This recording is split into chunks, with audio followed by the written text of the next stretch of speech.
Les clients qui viennent me voir, ils veulent un changement physique. Et moi, je suis persuadée que pour pouvoir se transformer de l'extérieur, il faut d'abord faire un travail intérieur. Le physique, c'est la représentation de tous nos blocages, nos pensées limitantes, nos habitudes de vie. Et on les modifie en revoyant un peu l'architecture de son mental. Je travaille aussi beaucoup sur le système nerveux à travers le mouvement. Et donc, j'utilise le mouvement comme un accessoire, comme un moyen d'arriver à se transformer en profondeur. Et c'est de là que naît la véritable transformation. Et aujourd'hui, on va parler du principal obstacle que je rencontre en coaching et qui est responsable en général de l'échec de l'évolution de mes clients, c'est l'ego. En quoi l'ego nous empêche d'avancer et de progresser? Avant de commencer, qu'est-ce que c'est que l'ego? On a souvent tendance à l'associer à beaucoup d'orgueil, la fierté mal placée. En fait, l'ego, c'est comme un filtre qu'on va mettre, qu'on va avoir entre soi et le monde extérieur et les autres. C'est ce qui va nous empêcher de nous montrer complètement tels que nous sommes à l'extérieur. Et on va aussi mettre un fil dans l'autre sens entre l'image que les autres nous renvoient, ce qu'ils nous disent, et la façon dont on se voit. Là où ça va surtout poser problème, c'est que si ce filtre il repose sur des insécurités, ça veut dire que si à l'intérieur on a de fortes zones d'insécurité, de manque de confiance, des zones dans lesquelles on se sent faible, bah ce filtre il va agir pour nous faire croire qu'en vrai on est fort.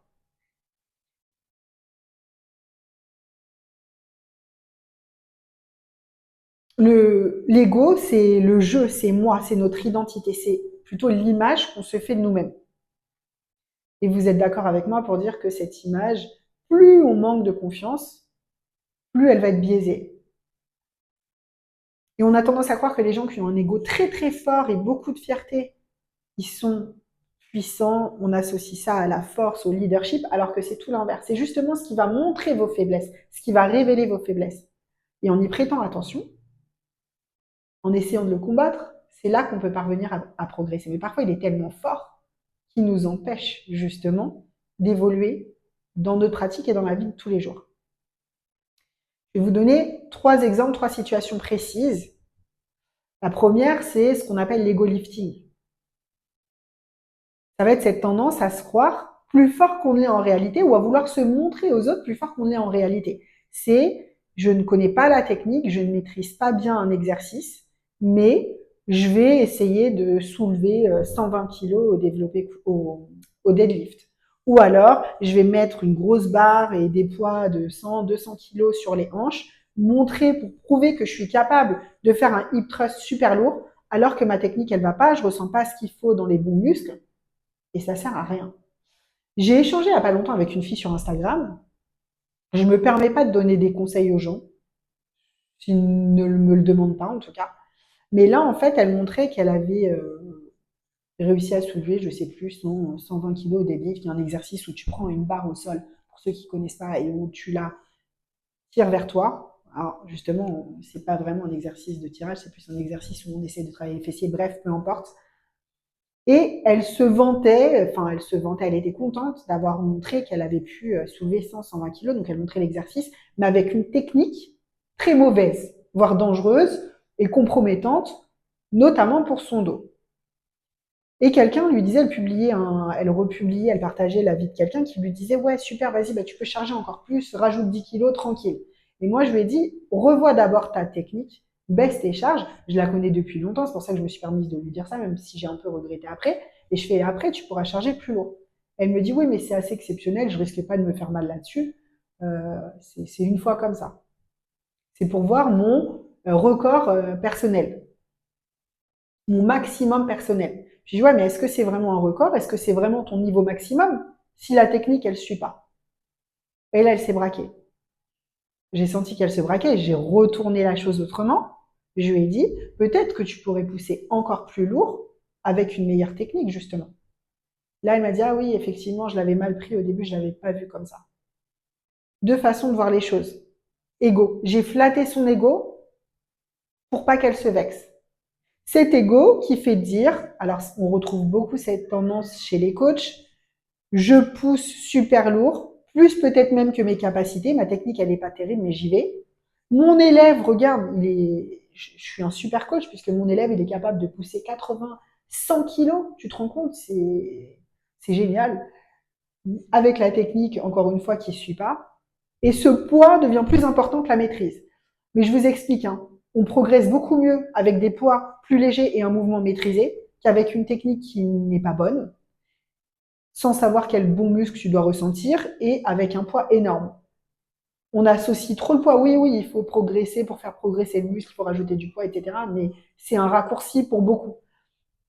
Il y a des étapes. Et on peut aussi recruter son muscle. Il y a plusieurs façons de rajouter une contrainte supplémentaire sans passer par charger comme un mulet, surtout quand on ne sait pas charger. Le problème, c'est qu'en faisant ça, on surestime un peu ses capacités et le poids devient le symbole de la réussite, de la maîtrise, alors que non, ça montre juste que vous avez un gros ego et que vous avez envie de montrer aux autres que vous êtes fort, que vous êtes bon. Je le retrouve beaucoup chez des femmes qui ont un problème de poids depuis longtemps ou qui font beaucoup de sport, qui essayent de faire attention à ce qu'elles mangent, mais qui n'ont pas de résultats. Comme si en fait on voulait compenser le fait de ne pas se sentir fort, de ne pas se sentir compétent, de ne pas se sentir bien dans son corps par montrer aux autres qu'en fait je suis super fort. Et le problème, c'est que c'est dangereux quand ça met votre intégrité physique en jeu. On progresse vraiment, on passe un cap, surtout en musculation, le jour où on apprend à décharger pour mieux maîtriser. C'est là qu'elle est la vraie évolution. Vouloir charger comme une mule sans savoir faire un exercice, ça empêche d'évoluer. C'est un peu le même profil qu'on va retrouver dans le travail avec la personne ou dans la vie privée avec la personne qui veut toujours tout faire, qui est toujours capable de tout faire mais qui dans le fond ne fait rien. Ou alors celle qui accumule les tâches, les responsabilités à l'excès et qui finit en burn-out. Parce que on veut tellement être bon, tellement montrer qu'on est compétent qu'on n'en est plus lucide. Et ça empêche d'avoir des vrais résultats. Premier obstacle.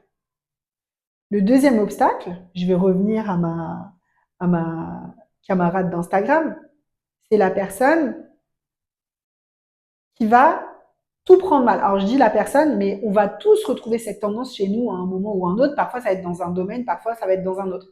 Mais c'est quand une critique te fait beaucoup de mal, quand une critique te met tout de suite sur la défensive. Attention, je suis pas en train de parler des critiques gratuites et encore, mais c'est la personne qui te fait une remarque que tu prends tout de suite mal. C'est ceux qui veulent toujours avoir raison et qui se remettent jamais en question. Ils savent tout, il n'y a pas de problème et tout est perçu comme une attaque. Et là, ce qui est en jeu, c'est qu'en fait, au lieu de montrer que c'est une force, ça montre juste une faiblesse. C'est de toutes les critiques, on peut tirer quelque chose de constructif. Et justement, quand tu as tendance à prendre toujours les critiques mal comme ça, à te braquer, à être sur la défensive, ça te montre exactement sur quoi tu dois travailler. Donc l'ego, on peut aussi l'utiliser pour progresser justement dans la mesure où on va être capable de reconnaître que, ah oui, ça me fait mal, ça me blesse, ça me vexe. Ça veut dire que ça vient appuyer sur quelque chose. Parce que sinon, si une critique est complètement infondée, elle n'a aucune raison de nous toucher en fait. Elle nous touche justement parce que c'est notre ego, c'est le filtre qui est en place, qui refuse de voir la vérité. C'est plus facile de se braquer, de s'énerver que de se remettre en question. À la base, quand j'ai dit à cette fille que euh, j'ai retourné un petit peu la chose, je lui ai amené la chose différemment, en la complimentant, elle est sensible à ça. L'ego, il est comme ça, il est sensible aux compliments. Il a toujours envie de se faire valoriser à travers les yeux des autres. Il veut que les autres lui renvoient un beau miroir de lui-même parce que c'est ça qui lui fait exister. Mais c'est ça qui est dangereux parce que ça ne te permet pas d'évoluer. Tu écoutes juste ce que tu as envie d'entendre et quand ce que tu entends ne te plaît pas, tu te fermes alors que c'est justement ça qui te permettrait d'évoluer. Et ça, on va le retrouver et dans le sport et dans la vie. Et la troisième chose, c'est la personne qui dit, moi, je vais m'en sortir toute seule. Je vois des gens qui, depuis des années et des années et des années et des années, tournent en rond. Je me mets au régime, je m'arrête. Je fais du sport, j'ai des progrès, je m'arrête. Alors, je fais du sport, je fais du sport, je fais du sport, je fais du sport, mais je n'ai aucun résultat. On est d'accord qu'au bout d'un moment, quand on fait du sport régulièrement et qu'on travaille dur, on a quand même envie que ça se voit. Ça reste, alors je dis pas forcément d'être très mince, on veut voir qu'on a un corps qui est musclé, qui est solide, et parfois on ne voit aucun résultat. Et ces gens-là s'entêtent parce qu'ils sont persuadés qu'ils vont y arriver tout seuls. Combien de fois je l'ai entendu dans des discussions, non mais moi je veux y arriver toute seule. Je sais qu'un jour je vais y arriver. Sauf que si ça te rend malheureux et que tu tournes en rond, ça sert à rien, c'est juste ton ego qui parle. En fait, au bout d'un moment, il faut être capable de dire, je ne sais pas, je n'y arrive pas, donc je vais aller me faire aider de quelqu'un qui lui sait. Je vais apprendre. Parce que parfois, effectivement, ça peut, en fait, vouloir faire les choses toute seule, c'est à double tranchant. C'est soit on y investit le temps nécessaire pour apprendre, ça peut être très long, soit bah, on a des blocages dont on n'arrive pas forcément à se rendre compte parce qu'on ne se rend pas compte toujours de sa façon de fonctionner. Il y a souvent un décalage entre nos actes et ce qu'on pense, entre ce qu'on pense faire et ce qu'on fait. Je retrouve beaucoup chez des clients, par exemple, qui me disent non mais moi je suis super régulière, je comprends pas, je mange correctement, j'ai pas de résultat. Mais quand tu regardes dans les faits, la régularité elle est pas là, les repas ils sont un peu sabotés. C'est beaucoup plus complexe que ça. Et en fait, souvent, c'est des gens qui ne mettent pas les curseurs aux bons endroits et qui auraient tout intérêt à accepter un regard extérieur, pardon, pour s'aider à avancer. Et si le fait d'essayer de t'en sortir toute seule ne fonctionne pas et qu'en plus, bah, t'es mal, mets ton ego de côté et avance. Qu'est-ce qui est le plus important pour toi? Est-ce que c'est d'apprendre des choses par toi-même ou est-ce que c'est d'avancer? Parce que souvent, c'est des gens qui en plus sont très malheureux, mais continuent à répéter les mêmes choses encore et encore. Et souvent, malheureusement, se fixer sur le résultat, le poids, l'exercice, les muscles, alors que le problème, il vient d'ailleurs. Tout part, comme je le disais en introduction, du mental, de la façon de penser.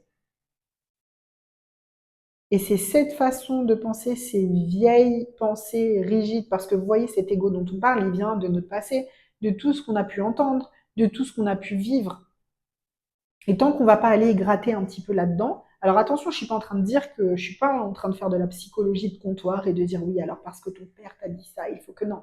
Moi, je suis dans l'action, mais je suis en train de te dire que parce que t'as pas confiance en toi, parce que tu es insécure, tu as des insécurités à la base, bah, tu n'es pas capable de te remettre en question. Tu n'es pas capable de dire je n'y arrive pas seul. Dire j'y arrive pas seul, c'est un peu comme dire s'excuser, c'est une preuve de maturité et d'évolution justement. On ne peut pas évoluer si on est persuadé de tout savoir, si on veut faire celui ou celle qui maîtrise tout, alors que dans la réalité c'est faux. Et en fait, l'ego il vous empêche de regarder les choses en face. C'est ça le plus gros problème. Plus vous avez un ego fort, plus vous êtes en insécurité au fond et plus vous refusez de l'admettre, et plus vous êtes bloqué. Parce que vous ne voyez pas la réalité en face. Vous voyez ce que vous avez envie de voir et ce qui vous donne une belle image. Et ce que je répète tout le temps à mes clients,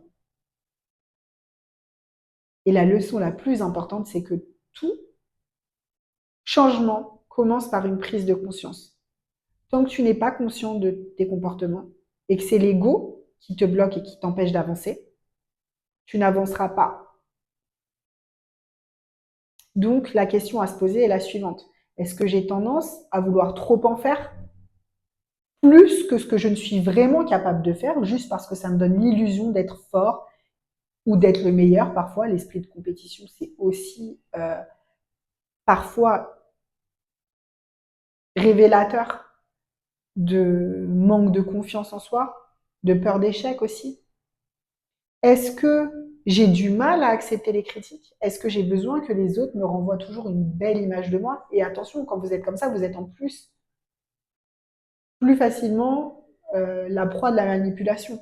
Parce que si quand on vous flatte, on peut obtenir des choses, on déverrouille euh, un peu le blocage parce que ça vous fait plaisir, c'est dangereux d'être sensible aux compliments ou trop à la critique. Parce que vous montrez aussi aux autres vos failles. En pensant être fort et en pensant vous protéger, vous montrez au contraire toutes vos faiblesses. Il n'y a pas de honte à avoir des faiblesses, il n'y a pas de honte à pas savoir, il n'y a pas de honte à pas apprendre.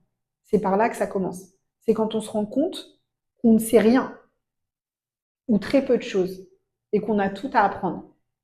C'est quand on se rend compte qu'on tourne en rond et qu'on va dans le mur et qu'on ne sait pas et qu'on n'y arrive pas et qu'on n'avance pas et qu'on a besoin d'aide. Est-ce que vous vous retrouvez dans ces portraits? Est-ce que ça vous parle, l'ego? Est-ce que vous allez me dire, non mais je connais, oui, elle, je connais telle personne qui a un ego super fort, je la reconnais complètement. Mais est-ce que vous êtes capable de le reconnaître chez vous? Parce qu'on a tous un ego. Moi-même, pendant longtemps, j'ai été la championne de je veux montrer que je pousse super lourd. Je savais que ma technique était peut-être un peu bancale, j'étais pas complètement sûre de moi, mais j'y allais parce que j'étais fière. Ça montrait que je savais faire, j'étais douée. Parce que peut-être que sans doute même j'avais des insécurités sur ne pas me sentir légitime, ne pas me sentir assez forte, sentir que j'avais des faiblesses. Maintenant, je sais que j'ai des faiblesses. Je les travaille tous les jours. J'essaie justement de les repérer pour pouvoir m'améliorer. Parce que personne n'est parfait. On a toujours des choses à travailler, surtout en musculation. Il y a toujours un petit décalage, un manque de mobilité quelque part. On n'a jamais fini de travailler. Et c'est ce que j'aime. Vous voyez, je dis souvent que la musculation, c'est le reflet de la vie. Et c'est pour ça, et de la personnalité. En musculation, on voit les gens. Je lis les gens à travers une séance de sport. Je vais voir celle qui est très perfectionniste, qui a besoin de tout bien faire, qui se met une pression incroyable dans la séance, mais aussi en dehors. Celle qui veut réussir, qui n'accepte pas de ne pas réussir à faire le mouvement correctement. Ça t'apprend justement à travailler ton ego. Selon la façon dont tu vois tes séances de musculation. Je sais que pour certains, ça doit paraître peut-être complètement décalé. Bah, c'est du sport. Non, moi j'y vois vraiment un révélateur de personnalité, un révélateur de points à travailler sur ton mental. C'est pour ça que je vous dis que le sport peut forger le mental, selon la façon dont c'est fait. On peut le faire sans aucune intention, sans aucune réflexion, et être très bien comme ça. Ou alors on peut chercher vraiment à pousser et à devenir meilleur, à s'améliorer, à s'en servir comme vecteur de croissance. On va voir celui qui veut toujours pousser plus fort, dire vas-y, rajoute-moi du poids, alors qu'il n'est pas prêt à le faire, juste parce que ça lui donne une bonne conscience. On voit celui qui n'arrive pas à ralentir, qui est stressé, qui n'arrive pas à faire un mouvement doucement, qui n'arrive pas à se concentrer sur son muscle, qui n'arrive pas à ressentir tel ou tel muscle, qui a besoin de décompresser, de se concentrer sur son corps, mais qui est tout le temps dans sa tête. Il y a celui qui n'accepte pas de montrer la moindre faiblesse. Ça va? C'est pas trop dur? Non, c'est super facile. Pourtant, je vois les gouttes couler, je vois que la personne est en souffrance. Ça se voit. Mais elle va me dire non, tout va bien. Oh non, c'était facile, j'ai rien senti. Donc à travers la musculation, on voit beaucoup de choses. Et c'est justement de ça que je me sers pour aider mes clientes à évoluer vraiment. Le premier ennemi, donc, c'est l'ego. Et le premier vecteur de croissance, c'est la prise de conscience. Si tout ça vous parle et que vous sentez que le vrai travail, il n'est pas dans votre assiette ou dans les exercices que vous faites, mais qu'il y a une maîtrise à développer, une conscience à développer, des blocages mentaux à débloquer pour pouvoir réussir à avancer, je vous invite à vous rendre sur mon site, où je vais le mettre également dans la description de la vidéo ou du podcast selon où vous l'écoutez, le lien vers un diagnostic qui nous permettra de voir si on peut travailler ensemble et si je peux vous aider à progresser, à avancer. Mais attention, forcément, qui dit diagnostic, qui dit aussi sélection. Vous l'aurez compris dans cet épisode, tout le monde n'est pas prêt à changer. parce que tout le monde n'est pas prêt à se remettre en question et que parfois les résistances sont tellement fortes que ça bloque. Et je n'ai plus envie de travailler avec des gens qui ne sont pas prêts à avancer. C'est pas une critique, c'est qu'il y a des étapes dans la vie et je suis pas le coach qui va te forcer à tout prix et te dire vas-y, c'est pas possible. Il faut que le travail en face soit possible à faire, il faut que la personne en face, elle soit prête. Donc si vous pensez être prêt, si vous aimeriez vous développer plus en profondeur, parce que comme je le disais au début, l'apparence physique, c'est juste la métaphore, le reflet de ce qui se passe à l'intérieur. Si vous avez compris que pour changer, il fallait une approche un peu plus profonde que juste suivre un régime ou sauter dans tous les sens derrière une vidéo d'exercice de fitness, alors, dans ce cas-là, complétez le questionnaire et je reviendrai vers vous pour discuter d'une solution qui pourra vous aider à vraiment évoluer, à vraiment changer en profondeur. C'est tout pour cet épisode. Neurofit, c'est le nom de ma méthode, vous l'aurez compris, l'alliance du mental et du physique. Développer son centre pour réussir à évoluer. C'est tout pour aujourd'hui. J'espère que cet épisode vous a plu. N'hésitez pas à me laisser vos commentaires, à vous abonner, à partager, à m'envoyer un message si vous voulez qu'on en discute. Et je vous dis à la semaine prochaine pour le prochain épisode.